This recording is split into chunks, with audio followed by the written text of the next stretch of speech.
नमस्कार दोस्तों, स्वागत है श्रीमद् भगवद गीता के नेक्स्ट एपिसोड में। आगे कथा करते हैं। तो श्री कृष्ण जी कह रहे हैं कि सूर्य का तेज जो सारे विश्व के अंधकार को दूर करता है मुझसे ही निकलता है। चंद्रमा तथा अग्नि के तेज भी मुझसे उत्पन्न होते हैं। राइट। तो ईश्वर ने बना दिया है सूरज को, चंद्रमा को और अग्नि को, और उन्हीं की प्रेरणा से वो सारे चमकते हैं। राइट। सूरज की गर्मी ना हो तो जीवन संभव नहीं है पृथ्वी पर, और चंद्रमा की शीतलता से फलों में रस आता है, औषधियों में औषधि गुण आते हैं, और अग्नि से हमारी सब कुछ जो कार्य हैं वो संपन्न होते हैं।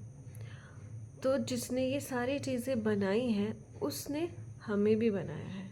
तो हम में भी सूरज जैसा तेज है, चंद्रमा जैसी शीतलता है, और अग्नि जितना कार्य हम कर सकते हैं। राइट। हमारे पेट में भी जठराग्नि बनाई जिससे हमारा भोजन अच्छा से पच सके। तो उस ईश्वर के, परमात्मा के अंश हैं हम। हमें भी फिर वैसा ही करना चाहिए। हमें अपने अंदर के सूरज को जगाना है, उसे तपाना है, और पूरे विश्व में जो अज्ञानता का अंधकार फैला हुआ है, हिंसा का अंधकार फैला हुआ है, लालच का, लोभ का अंधकार जो फैला हुआ है, हमें उसे दूर करना है। राइट। इन सारे अंधकार को दूर करके एक शीतलता फैलानी है कि हाँ, सिंपल लाइफ जीना, सरल जीवन जीना भी बहुत महत्वपूर्ण है। तभी हमारे जीवन में रस आएगा, मिठास आएगी।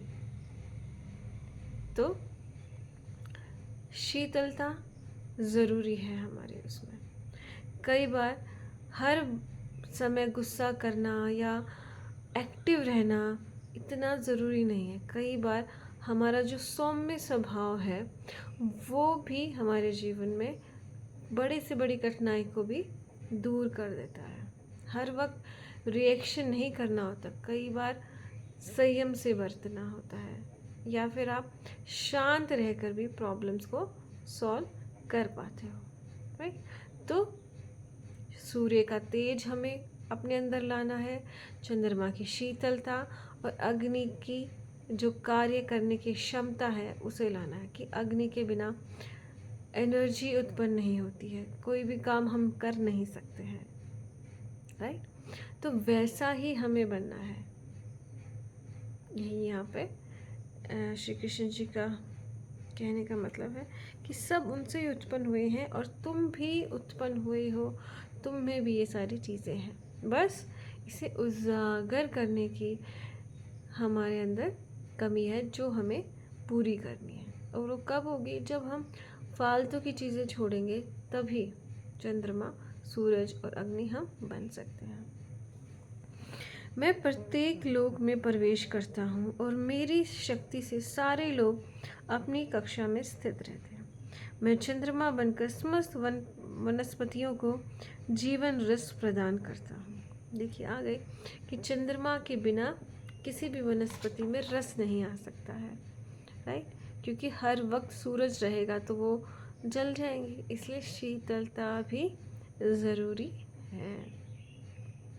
और प्रत्येक लोक में मैं प्रवेश करता हूँ और मेरी शक्ति से सारे लोग अपनी कक्षा में स्थिर रहते हैं। तो मतलब हर जगह ईश्वर कंट्रोल कर रही हैं, हमारी भी लाइफ कंट्रोल कर सकते हैं। हमारी अगर देखिए, अगर हमने ईश्वर को बोल दिया कि हमारी लाइफ आप कंट्रोल कर लो, तो कितना अच्छा हो जाएगा। वो हमारी लाइफ में खुशियाँ ही खुशियाँ भर देगा, सुख ही सुख भर देगा। राइट। लेकिन हम अपना जो रिमोट कंट्रोल है वो अपने हाथ में ही रखना चाहते हैं, ईश्वर को सौंपना नहीं चाहते। तो हमें वो रिमोट कंट्रोल ईश्वर को सौंप देना है, क्योंकि ईश्वर कंट्रोल कर रहा है सारे लोगों को, और इतने अच्छे से कंट्रोल कर रहा है। पृथ्वी बनाई, फिर सूरज बनाया, उसके चारों तरफ पृथ्वी चक्कर काटती है, जिसकी वजह से अलग अलग मौसम बनते हैं, सर्दी, गर्मी, बरसात, पतझड़, बसंत। और फिर पृथ्वी को अपनी धुरी पे भी एक्सिस पे भी रोटेट करवाया, घुमाया, ताकि दिन और रात बन सके। तो इतनी अच्छी सुव्यवस्था कर सकता है जो ईश्वर, अगर हमने अपना रिमोट कंट्रोल उसको दे दिया, अपना जीवन का कंट्रोल उसको दे दिया, तो वो सोचिए आपकी लाइफ को कितने अच्छे से वो चला सकता है। तो अपना सौंप दीजिए, अपने आप को ईश्वर को सौंप दीजिए, वो बहुत सुंदर से आपका जीवन बना देगा, व्यवस्थित कर देगा, कंट्रोल में ला देगा सारी चीज़ों की आपको। राइट, आगे देखते हैं। मैं समस्त जीवों के शरीरों में पाचन अग्नि हूँ और मैं श्वास प्रवास प्राणवायु में रहकर 4 प्रकार के अन्नों को पचाता हूँ। तो अब वो अग्नि को बता रहे हैं कि मैं पाचन अग्नि में भी हूँ और प्राणवायु में भी हूँ, जिसकी वजह से 4 प्रकार के अन्नों को मैं पचाता हूँ। देखिए आजकल क्या है ना, पाचन अग्नि को लोग कैसे शांत कर देते हैं, खाना खाया और खाना खाते ही फिर पानी पी लिया, राइट। तो जो हमारी पाचक शक्ति अग्नि है वो शांत हो जाती है। तो इसलिए जब भी आप खाना खाएं, अगर जैसे सूखी सब्जी है तो बीच में 1-2 घूंट आप पानी पी सकते हैं, या फिर किसी को बहुत प्यास लगती है, वो सूखा भोजन नहीं खा सकते, तो आप खाना खाने से पहले खा लो, राइट। अगर बीच में आपको खाना ही है, पीना ही है, तो आप जैसे लस्सी ले ली दोपहर में, तो आप ऐसा कर सकते हो, राइट। या फिर आप लिक्विड चीज़ें ज़्यादा ले लो, सलाद ले लो, है ना, दाल ज़्यादा पी लो, और गरिष्ठ भोजन थोड़ा कम खाएं, तला भुना कम खाएं, क्योंकि उसके बाद फिर प्यास लगती है बहुत ज़्यादा। तो जैसे आपने खाना खाया, आप 1 घंटे का टाइमर लगा लीजिए अपने फ़ोन में। जैसे 1 घंटा बीतेगा, आपको 1 गिलास से 1.5 गिलास से 2 गिलास, जितनी भी आपको प्यास लगी है उसके अकॉर्डिंग आप पी सकते हैं। अगर आपने तला भुना खाया है तो आप 1 घंटा भी कंट्रोल नहीं करेंगे, तो आप 45 मिनट्स या आधा घंटा तो दीजिए खाने को पचने के लिए, राइट। तो फिर आप पानी पी सकते हैं, राइट। और अगर आपने जैसे लस्सी वगैरह पी है तो फिर तो 1.5 घंटा भी चलता है, लेकिन उसके बाद ज़रूर आपको पानी पीना है। आजकल यही प्रॉब्लम हो रही है, हम क्या है ना, हम खाना लेट खाते हैं, 8 बजे तो 9 बजे खाया, राइट, और फिर खाना खाते हम सो जाते हैं, जबकि खाना खाने के 1 घंटे बाद पानी पीना ही है। उसको डाइजेस्ट करने के लिए वो प्रोसेस है कि खाना खाया 1 घंटे बाद आपको पानी पीना है। लेकिन रात को हम सोचते हैं कि अरे खाना खाया सो जाओ, या खाना खाया कि आधा घंटा हो गया सो जाओ, पानी पियोगे तो फिर वॉशरूम आएगा, रात को उठना पड़ेगा। तो ये प्रोसेस आप नहीं तोड़ सकते, ये प्रोसेस ईश्वर ने बनाया है। तो आप अपना खाना जल्दी कीजिए, 7 बजे खा लीजिए, फिर 8 बजे आप पानी पी लीजिए, फिर 8:30 आप दूध पी लीजिए, फिर आधा घंटा आप आराम करके वॉशरूम जाके 9 बजे सो जाइए। इस तरह से पूरा प्रोसेस आपको करना पड़ेगा, वरना आप कहोगे खाना ही नहीं बचता। तो ईश्वर ने तो आपके अंदर अग्नि दी है, जठर अग्नि बोलते हैं जिसे, पाचन शक्ति अग्नि आपके शरीर में दी है जो खाने को पचाती है, राइट। तो उस अग्नि को मत बुझाइए। और जैसे आपने खाना खाने के बाद कोई ठंडी चीज़ खा ली, तो उससे भी वो चीज़ जठर अग्नि पे बहुत ज़्यादा असर पड़ता है, राइट। तो ठंडी चीज़ तो हमें खानी ही नहीं है, क्योंकि हमारा जो शरीर है इसको हमें ठंडा नहीं होना देना। क्योंकि जैसे कोई इंसान मर जाता है ना, तो बोलते हैं अरे ठंडा हो गया उसका शरीर, तो देसी भाषा में वैसे बोलते हैं। तो हमें अपनी बॉडी का टेम्परेचर मेंटेन करके रखना है, राइट। गर्मियों में जैसे ज़्यादा टेम्परेचर होता है तो आप मटके का ठंडा पानी पी लीजिए, लेकिन फ्रिज का, या फिर आइसक्रीम खाना है, या फिर कोल्ड कॉफ़ी पीते हैं कुछ लोग, कोल्ड ड्रिंक पीते हैं बर्फ़ डाल के, वो चीज़ें ठीक नहीं हैं।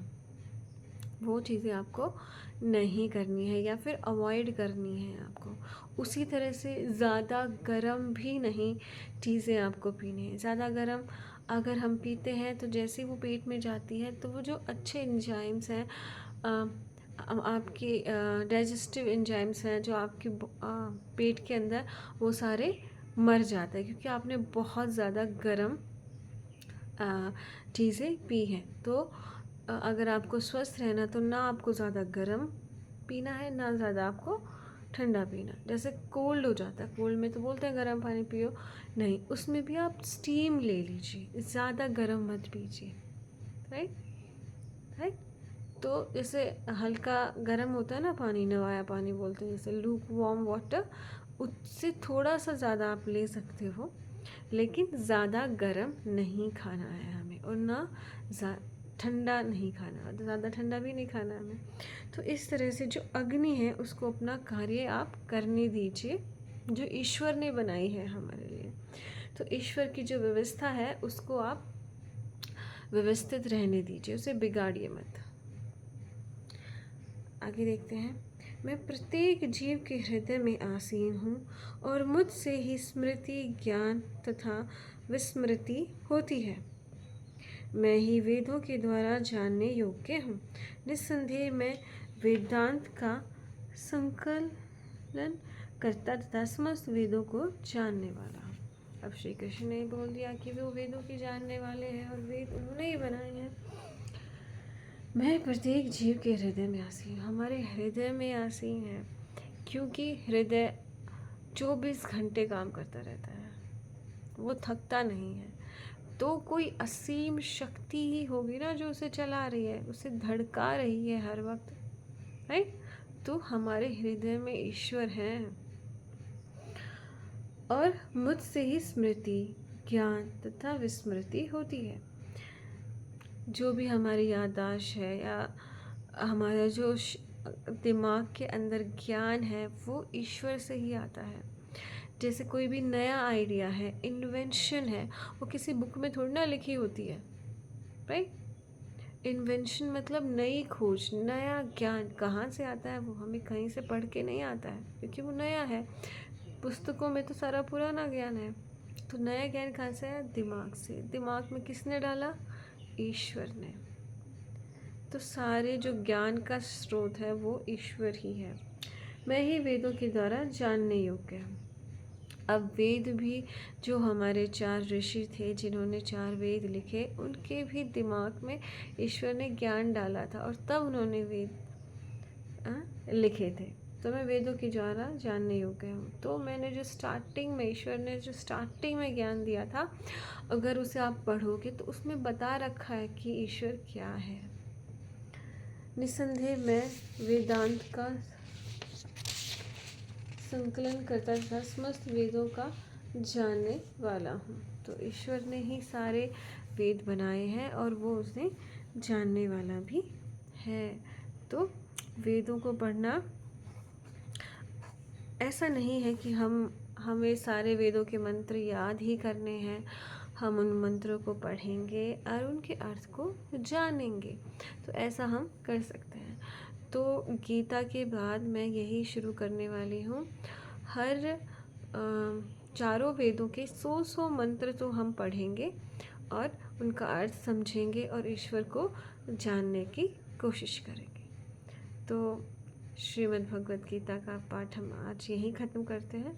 बहुत बहुत धन्यवाद।